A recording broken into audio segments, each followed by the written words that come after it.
Welcome back my friends. आज हम लोग सीखेंगे स्केलर प्रोडक्ट के बाद वेक्टर प्रोडक्ट। तो आज का आर्टिकल डाल लीजिए आप लोग, वेक्टर प्रोडक्ट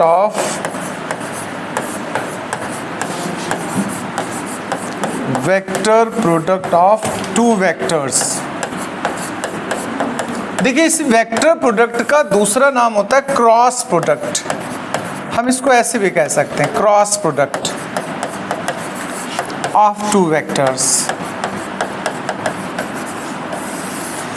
यानी जो आज का हमारा टॉपिक है उसका नाम है वेक्टर प्रोडक्ट या फिर क्रॉस प्रोडक्ट।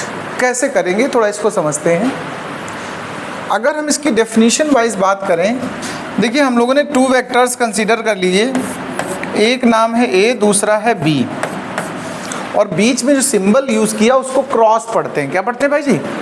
ये क्रॉस सिंबल है। प्रोडक्ट का फॉर्मूला सुनिए पहले तो, फिर हम इसकी डेफिनेशन बनाएंगे। ये है मॉड ए, ये है मॉड बी। देखिए जैसे डॉट प्रोडक्ट में कॉस थीटा आता था, वैसे जब क्रॉस प्रोडक्ट करते हैं तो साइन थीटा आएगा।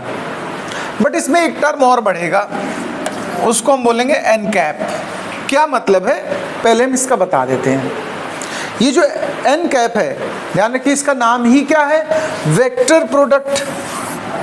वेक्टर प्रोडक्ट इसलिए इसका नाम है क्योंकि जब हम लोग प्रोडक्ट करेंगे टू वेक्टर्स का, तो अगर आंसर हमारा स्केलर क्वांटिटी आएगी तो वो होता है स्केलर प्रोडक्ट। और जब वेक्टर प्रोडक्ट करते हैं तो आंसर में जो बनेगा वो क्या होगा? वेक्टर क्वांटिटी होगी। डेफिनेशन कुछ इस तरीके से देखिए, इसको हम पढ़ते हैं क्रॉस, तो हम कहेंगे cross product of two vectors. देखिए इसको देख करके हम डिफाइन कर सकते हैं। इसके दो नाम हैं, या तो आप बोले क्रॉस प्रोडक्ट या बोले वेक्टर प्रोडक्ट। क्या बोले? Vector product. तो हम ऐसे भी कह सकते हैं vector product of two vectors, फिर इक्वल का साइन लगा है तो बोलेंगे is equals to product of their magnitudes. ये देखो दोनों के मैग्नीट्यूड है कि नहीं, and sine of angle between them. देखो तो पहले डेफिनेशन इसको देख करके ही बनाएंगे हम लोग। तो डेफिनेशन में नोट करेंगे, द क्रॉस प्रोडक्ट, ब्रैकेट में लिख देना वेक्टर प्रोडक्ट। दोनों का नाम एक ही होता है, vector product. The cross product of two vectors is equals to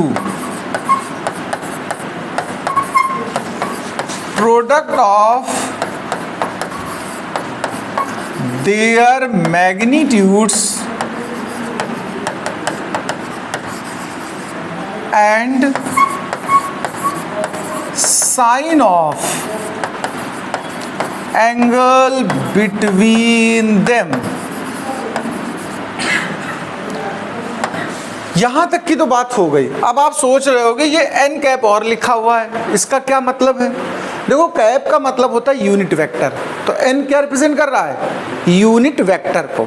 यानी वैल्यू तो इसकी 1 है, लेकिन इस पूरी क्वांटिटी को वो वेक्टर बना रहा है, क्योंकि हमें रिजल्ट में कैसा चाहिए था? वेक्टर चाहिए था। इसलिए हम लोग कभी कोई क्वांटिटी अगर हम वेक्टर बनाना चाहें तो हमेशा मल्टीप्लाई हम किससे करेंगे? यूनिट वेक्टर से।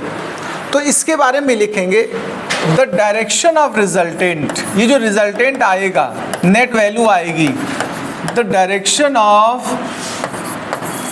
रिजल्टेंट ऑलवेज परपेंडिकुलर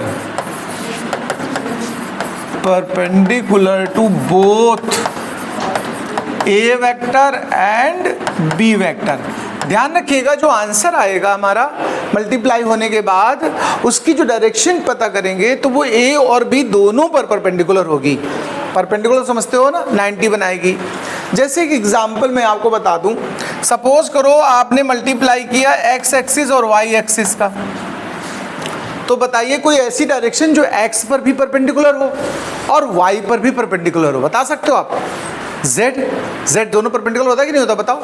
तो कभी भी अगर हम लोग एक्स क्रॉस वाई करें तो जो आंसर आएगा वो किस डायरेक्शन में आएगा? जेड डायरेक्शन में आएगा, क्लियर। या एक्स और जेड का मल्टीप्लाई करो क्रॉस प्रोडक्ट तो क्या आएगा, वाई, और अगर वाई और जेड का करोगे तो क्या आएगा, एक्स। अभी लेकिन यहाँ पर हम लोग एक्स वाई जेड ना बोल करके जो वेक्टर टॉपिक के अंदर हम लोग वेक्टर्स ले रहे हैं, तो एक्स एक्सिस के अलॉन्ग वेक्टर को हम लोग क्या नाम देते हैं, आई कैप, याद है ये बात। और वाई एक्सिस के अलॉन्ग जो वेक्टर होता है उसको क्या नाम देते हैं, जे कैप, और जो जेड एक्सिस के अलॉन्ग होता है उसको क्या बोलते हैं, के कैप। तो ये जो वेक्टर्स हैं ध्यान रखिएगा, हम उनको एक्स वाई ना बोल करके हम लोग क्या बोलते हैं उनको, आई जे के। तो अभी यहाँ पर अगर मैं पूछूं आपसे कि आई और जे का क्रॉस करें तो आंसर किस तरफ मिलेगा, तुम्हें बताओ, के साइड मिलेगा कि नहीं मिलेगा, बताओ। और अगर जे और के का क्रॉस करें तो किस साइड जाओगे, आई में जाओगे, ठीक है। और के और आई का करो तो किस साइड जाओगे, जे में जाओगे। मतलब ये इसका है, ये जो एन कैप लगा है, ये एन कैप, ये सिर्फ और सिर्फ हमें डायरेक्शन इंडिकेट करता है कि डायरेक्शन किधर रहेगी, वो दोनों से परपेंडिकुलर होगी। जिन दो का आपने मल्टीप्लाई किया है वो इस पे भी परपेंडिकुलर होगा आंसर, और इस पर भी परपेंडिकुलर होगा, वो डायरेक्शन हमें फाइंड करनी हुआ करेगी। ये हमने आपको स्केलर प्रोडक्ट का डेफिनेशन सिखाया। अभी एग्जाम्पल लेते हैं, ध्यान रखिएगा, हमें एटलीस्ट 3 एग्जाम्पल लिखने होते हैं, एटलीस्ट। तो फर्स्ट एग्जाम्पल सुने, अगर आपसे कहा जाए कि डिफाइन क्रॉस प्रोडक्ट या फिर वेक्टर प्रोडक्ट विद एग्जाम्पल्स, तो एग्जाम्पल में पहला एग्जाम्पल लिख लीजिएगा, ध्यान रखें, टॉर्क होता है पहला एग्जाम्पल। क्या होता है, टॉर्क। टॉर्क को हम टाउ से रिप्रेजेंट करते हैं, उसके ऊपर वेक्टर लगाते हैं। टॉर्क दो चीज़ों का प्रोडक्ट है, आर और एफ का। तो इसका जो फॉर्मूला बनेगा वो आर क्रॉस एफ। आर होती है परपेंडिकुलर डिस्टेंस और एफ होता है फोर्स। सेकेंड एक एग्जाम्पल लिख लीजिएगा, इसको हम बोलते हैं एंगुलर मोमेंटम। एंगुलर मोमेंटम आगे के चैप्टर्स में ये टॉपिक हम सिखाएंगे। एंगुलर मोमेंटम के लिए हम लोग कैपिटल जे लेटर का इस्तेमाल करते हैं, ठीक है। ये ध्यान रखिएगा, लीनियर मोमेंटम पी क्रॉस, ये होता है पोजीशन वेक्टर आर। पी और आर का प्रोडक्ट करते हैं तो ऐसे बनता है। एक और लिख लो, वो angular velocity and linear velocity में रिलेशन होता है।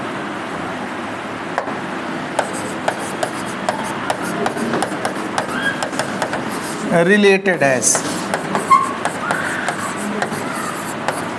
ये टू वेलोसिटी जब रिलेट की जाएंगी ध्यान रखना, तो v is equal to omega cross R. अब ये ओमेगा क्या, ये जरूर जान लो। v को हम बोलते हैं लीनियर वेलोसिटी, ये सब आगे सर्कुलर मोशन पढ़ाएंगे तो उसमें आएगा। ये लीनियर वेलोसिटी है, ये एंगुलर वेलोसिटी है,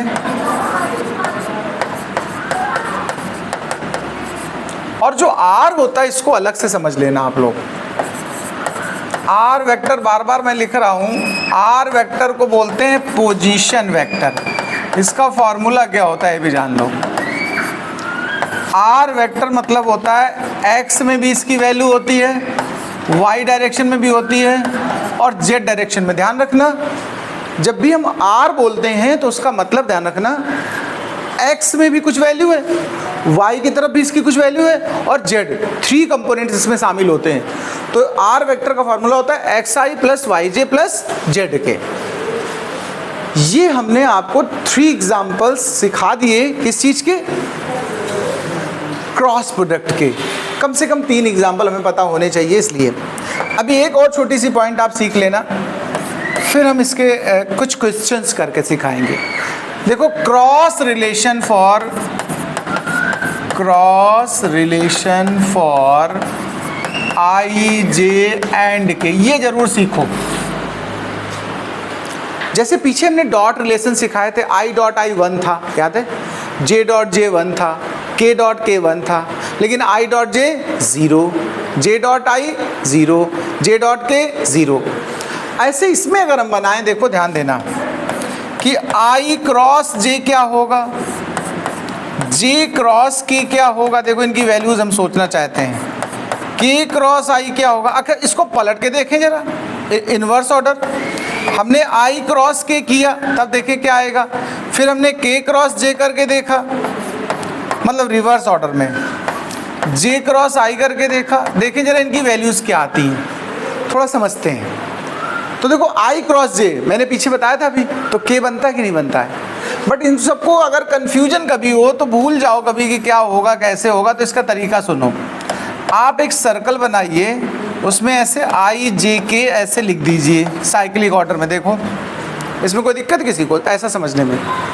अब आप जरा ध्यान से देखना, आई और जे का हमने प्रोडक्ट किया है, आई क्रॉस जे, तो अगला वाला मिलेगा, यानी क्या मिलेगा आई क्रॉस जे के बाद के। तो जब भी कहीं हम आई और जे का क्रॉस करेंगे तो आंसर में क्या आएगा, के आएगा। लेकिन जे क्रॉस के करो तो क्या आएगा, उससे आगे वाला आई। अगर के क्रॉस आई कर रहे हो तो क्या आएगा, देखो जे। लेकिन अगर इसको उल्टे ऑर्डर में चल जाओ, एरो हमने इस तरह बनाए कि नहीं बनाए, अगर अपोजिट सेंस में चलोगे तो माइनस आना शुरू हो जाता है। जैसे आई क्रॉस, देखो आई क्रॉस के, तो आंसर क्या आएगा, माइनस जे। अगर हम कर दें के क्रॉस जे तो आंसर क्या आएगा, माइनस आई। और अगर हम जे क्रॉस आई करें तो क्या आएगा, माइनस के।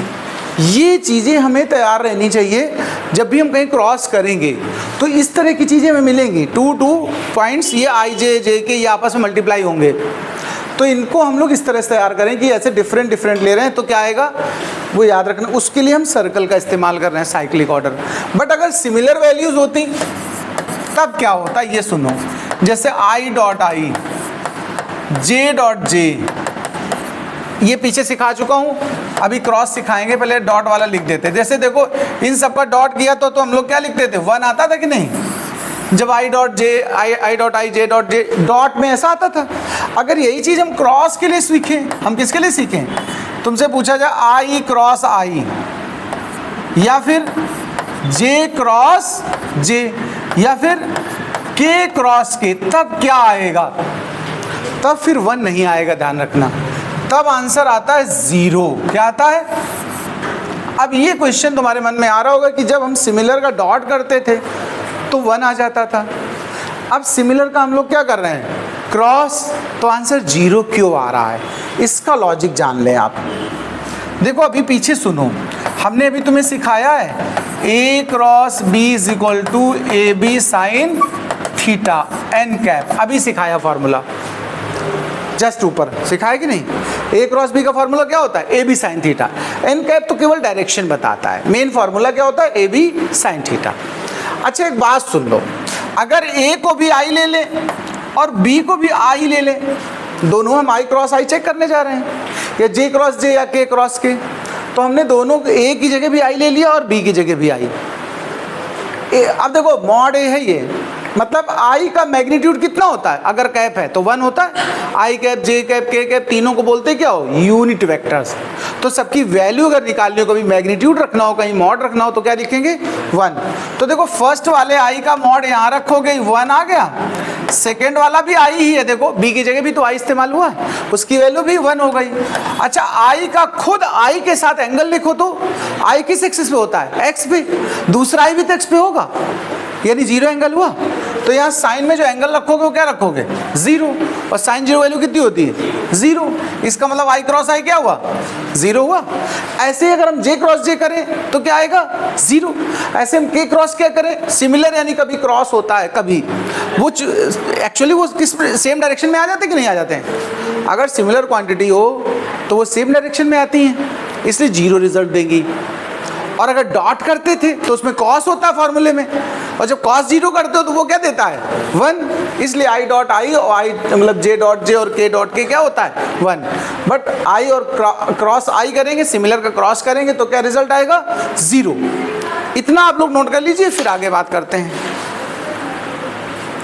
चलिए क्रॉस प्रोडक्ट के बाद हम बात करते हैं, इसका कोई क्वेश्चन लेते हैं जिसमें हम क्रॉस प्रोडक्ट करना सीखेंगे, ठीक है। एक क्वेश्चन लेते हैं जिसमें हम लोग क्रॉस प्रोडक्ट निकालेंगे। तो हम कहेंगे if vector A is equal to, कोई भी वैल्यूज होंगी, कोई भी वेक्टर क्वांटिटी जब लिखी जाती है तो उसमें आई भी होता है, जे भी होता है और के भी होता है। तो 3i plus 2j minus 5k, और वेक्टर b हमने ले लिया है 5i minus 4j plus 7k। देखो हमारे पास ऐसा क्वेश्चन है और क्वेश्चन आपसे कहे फाइंड a क्रॉस b, ऐसा क्वेश्चन आ गया मान लीजिए एग्जाम में आपके लिए, आपको क्या करना है, इसका a क्रॉस b फाइंड करना है, यानी वेक्टर प्रोडक्ट। इसका तरीका समझिए, दो मेथड है वैसे। एक मेथड है जो थोड़ा सा लेंदी है और उसमें एरर होने के चांस रहते हैं, इसलिए हम उस मेथड को नहीं सिखा रहे हैं जानबूझकर। हम इसमें दूसरा मेथड यूज़ कर रहे हैं, वो आसान भी है, छोटा भी है, एरर के कम चांस है, बट उसके लिए हमें नई चीज़ सीखनी पड़ेगी। अलजेब्रा में डिटर्मिनेंट एक टॉपिक है। कौन सा टॉपिक है? डिटर्मिनेंट, उसका इस्तेमाल होगा। ज़रा सुनिए कैसे करते हैं। हम निकालने जा रहे हैं a क्रॉस b। रूल समझिएगा, डिटर्मिनेंट कभी बनाते हैं तो ऐसे 2 लाइन, ये सिंबल है डिटर्मिनेंट का। किसका? डिटर्मिनेंट का सिंबल होता है ऐसा। इसमें सबसे पहले यहाँ पर i लिखिए, j लिखिए, k लिखिए। समझना, रूल समझना, ये अलजेब्रा में आपको सिखाया जाएगा मैथ्स में, बट हमें यहाँ नीड है तो हम उतना स्टाइल सिखाएंगे जितने से तुम्हारा काम चल जाएगा। तो डिटर्मिनेंट के क्वेश्चन को हम कैसे सॉल्व करते हैं वो तरीका समझिए। पहले ऐसे मॉड बना दिया, ये सिंबल, इस पढ़ते क्या, इसको डिटर्मिनेंट क्या पढ़ते हैं इसको, ये सिंबल है डिटर्मिनेंट। ये टॉपिक आपको पढ़ाया जाएगा मैथ्स में, अलजेब्रा में, बट हमें यहाँ पर थोड़ा सिखाएंगे आपको। तो देखो पहले हमने डिटर्मिनेंट बनाया, फिर फर्स्ट रो, इसको रो बोलते हैं, जो इस तरफ से बनाई जाती है इनको हम लोग क्या बोलेंगे, रो बोलते हैं। ये फर्स्ट रो में i लिख दिया, j लिख दिया, k लिख दिया। बोलो सेकेंड रो जो उठेगी वो a के कॉफिशिएंट लिखे जाएंगे। इसमें i के मल्टीप्लाई में क्या लिखा है 3, j के साथ, k के साथ -5, प्लस माइनस जो भी वैसा लेना है तुम्हें। तो ये वैल्यूज़ यहाँ लिखता हूँ मैं सेकेंड रो में, 3, 2, -5, ये सेकेंड रो हो गई। अभी हम थर्ड रो में b के कॉफिशिएंट लाएंगे। इसमें i का मल्टीप्लायर क्या है 5, यहाँ पर क्या है -4, यहाँ पर क्या है प्लस का 7, ये थर्ड रो हो गई। ये R1, R2, R3, कोई दिक्कत बताओ इतना समझने में?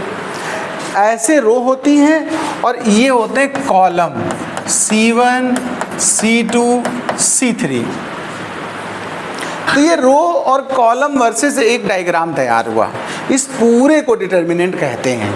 ये डिटर्मिनेंट हो गई, इसको सॉल्व करना है मुझे। सॉल्व कैसे होती है डिटर्मिनेंट, अब वो रूल जानिए, आप ध्यान से सुनिएगा। सॉल्व करने में पहले रूल समझना, ये जो स्टाइल है, ये देखो, ये लाइन पूरी ध्यान से देखो, ये डायगोनल जैसी सिचुएशन है कि नहीं बताओ, और ये भी डायगोनल है, देखो ध्यान से, ये भी डायगोनल है, देखो ऐसे कभी बनाओ तो ये डायगोनल होते कि नहीं होते बताइए। ये डायगोनल 1 है, इसको बोलते हैं प्रिंसिपल डायगोनल, ये जो ऐसा बनाया है ये, इसको क्या बोलते हो, और जो इस तरफ से क्रॉस किया इसको बोलते हैं सब डायगोनल। क्या बोलते हैं? ये PD है और ये SD है। ऐसे याद रहेगा नाम कि नहीं रहेगा बताओ?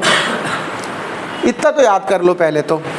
अब सुनिए, हम सबसे पहले जब ओपन करना शुरू करेंगे तो हम क्या करेंगे, I बनाएंगे और एक ब्रैकेट बना देंगे ऐसे। ये जो फर्स्ट है ध्यान रखिएगा, ये प्लस का लिया जाता है, इसका अगला माइनस का, फिर अगला प्लस का, यानी ऑल्टरनेट है। देखो प्लस माइनस प्लस, रूल समझते जाना। तो I लिखा तो I किसका लिखा हम लोगों ने, प्लस का। अब J किसका लिखा जाएगा, माइनस का। तो यहाँ लिखेंगे -J और ब्रैकेट लगा देंगे। फिर अगला जो K का ब्रैकेट बनेगा वो कैसा बनेगा, प्लस का, यानी ऑल्टरनेट। आप ध्यान दो, I प्लस का है तो J किसका है, माइनस का, K किसका हो गया, प्लस का। अभी यहाँ तक कोई दिक्कत ऐसा करने में? सेंटर में ऐसे बीचों बीच आप माइनस लगा दो। इन ब्रैकेट्स को हमें फिल करना है, मतलब इनमें वैल्यूज आने वाली हैं कुछ। कैसे आएंगे यही चीज़ सीखो ध्यान से। सबसे पहले हम कौन सा ब्रैकेट फिल करने जा रहे हैं, I। कौन सा? I को फिल करना है तो हम ऐसा 2 रोड इमेजिन करें, रोड समझना, रोड का मतलब ध्यान रखना, ऐसी 2 लाइन हम ड्रॉ करने वाले हैं जिनमें से आई छुप सके, मतलब उस चौराहे पे आ जाए, ऐसे समझ लो। एक रोड ये बना दिया, देखो आई के ऊपर से पास हुआ कि नहीं हुआ बताओ, और एक रोड हमने इधर से बना दिया, ये जे के ऊपर से, सॉरी आई के ऊपर से ये भी पास हो रहा है। देखो ध्यान से, हमने जो 2 रोड बनाए वो दोनों कहाँ से पास हो रहे हैं? आई के ऊपर से पास हो रहे हैं कि नहीं बताओ भाई, इसमें कोई दिक्कत? आप लेकिन रोड ना बना देना, इसे काट डालोगे क्या पूरा? आप क्या करना, अपने हाथ का इस्तेमाल करना या पेन का इस्तेमाल करना, ऐसे छुपा देना, देखो ऐसे। अब आप देखो केवल 4 एलिमेंट दिख रहे हैं तुम्हें कि नहीं दिख रहे हैं? तुम लोग कॉपी में इस तरह इस्तेमाल करना, 2 -4 -5 और 7, ये जो दिख रहा है। अब इसी को सॉल्व करना है मुझे। ये वाला कौन सा डायगोनल था? प्रिंसिपल। पहले इसका मल्टीप्लाई होगा, तो 2 और 7 मल्टीप्लाई करो, कितना होता है बताओ? कितना होता है? 14। कितना होता है? यहाँ 14 लिखेंगे, फिर ये माइनस और इनको मल्टीप्लाई करो तो आपस में क्या हो जाएंगे? प्लस में आ जाएंगे। कितने आ जाएंगे? 20। बोलो भाई जी, इतना समझ में आया कि नहीं आया? वो यहाँ लिखेंगे। फिलहाल अभी ये जो चौराहे बनाए थे तो तुम्हें एक्सप्लेन करने के लिए बनाए थे, इनको हटा दे रहे हैं, अब वैल्यू रखते हैं। तो 2 और 7 मल्टीप्लाई होकर कितना आया था? 14, और -4 -5 मल्टीप्लाई किया था तो कितना आया था? 20। ये वैल्यूज़ यहाँ पुट कर दी। अभी कोई समस्या है बताओ इतना समझने में? अब हम किसका ब्रैकेट फिल करने चल रहे हैं बताओ? जे वाले का। तो अब चौराहे पे किसको बुलाएंगे हम? जे को। ऐसे देखो, यहाँ से एक सड़क पास हो गई, चौराहा उसके, वो देखो जे उसके नीचे दब गया बेचारा। अभी इधर से भी एक सड़क पास करेंगे, अब देखो जे दिख रहा कहीं, लेकिन मैंने कहा तुम ऐसे लाइनें नहीं खींचो, तुम्हें क्या करना, 2 पेन लेना अपने, एक पेन इस पे ऐसे रख देना, एक पेन इस पे रख देना, तो जो कुछ बचेगा अपने आप दिखेगा तुम्हें। दिखेगा नहीं बताओ? इसमें प्रिंसिपल डायगोनल में कौन पॉइंट है? 3 और 7। 3 और 7 का मल्टीप्लाई करो तो क्या आएगा?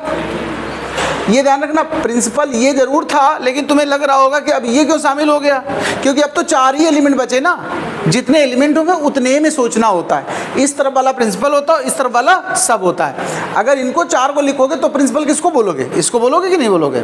तो 3 7 जा 21 यहाँ लिखा जाएगा, और 5 5 जा कितना होगा? 25, वो भी काहे का होगा? माइनस का, और माइनस पहले से 1 है तो क्या हो जाएगा? प्लस हो जाएगा। यही करने वाला हूँ मैं, लेकिन हम सड़क बनाए थे तो पहले उसको हटा दें। तो देखो इसमें 3 7 जा 21 और 5 5 जा 25, माइनस माइनस होने के बाद क्या हो गया? ये प्लस हो गया। रूल समझ में आ रहा है कैसे पुट करनी वैल्यूज़?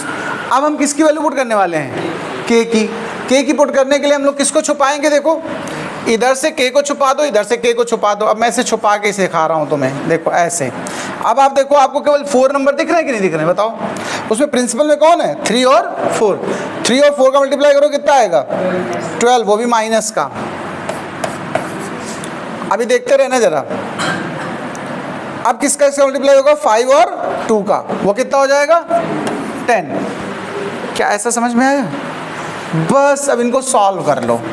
14 से 20 माइनस करो तो 6 बचेगा, और आई कैप उसके बाद लिख दो ऐसे, -6 आई कैप। 25 और ये मिलाओ कितना होता है? 46, और ये भी माइनस का रहेगा, क्यों? बाहर माइनस पड़ा इसलिए। ये दोनों माइनस के हो गए, तो कितने हो गए देखो? 22 के। ये जो आंसर आया है ये किसकी वैल्यू आ गई? A cross B। आप आंसर को ध्यान से देखो, आंसर भी I, J और K में आया कि नहीं आया? जब I, J और K बने रहते हैं साथ में, इसका मतलब वो क्वांटिटी क्या है? वेक्टर है। क्या है? देखो 2 वेक्टर का हमने क्रॉस किया तो आंसर भी वेक्टर ही आया, इसीलिए इसका नाम है वेक्टर प्रोडक्ट। और पीछे जब डॉट सिखाया था हमने स्केलर, तो डॉट किया तो आंसर में आई जे के नहीं बचते थे। क्यों? अगर इसका करते तो 5 3 जा सीधा क्या होता? 15। इसका क्या होता? -8। इसका क्या होता? माइनस का 35। सॉल्व हो जाता, आई जे के गायब हो जाते। क्यों? आई 1, जे 1, के 1। तो कहने का मतलब क्रॉस प्रोडक्ट के बाद जो आंसर आता वो भी कैसी क्वांटिटी होती है? वेक्टर क्वांटिटी होती है, इसीलिए इसका नाम है वेक्टर प्रोडक्ट। नोट करिए इस क्वेश्चन को, फिर ये क्वेश्चन करने को देंगे आपको। चलिए अब हम क्वेश्चन एक दे रहे हैं, आप लोग इसका सोल्यूशन करके मुझे बताएं कमेंट में। तो चलिए क्वेश्चन है, if p vector is equal to 5i minus 7j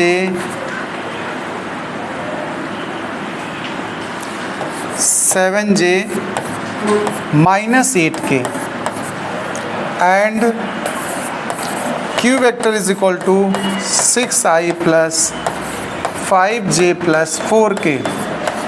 ये 7 है, माइनस का ध्यान रखिएगा। फाइंड p क्रॉस q, ये फाइंड करना है आपको। करिए सोल्यूशन, आंसर हमको कमेंट में डालिए, नोट करिए।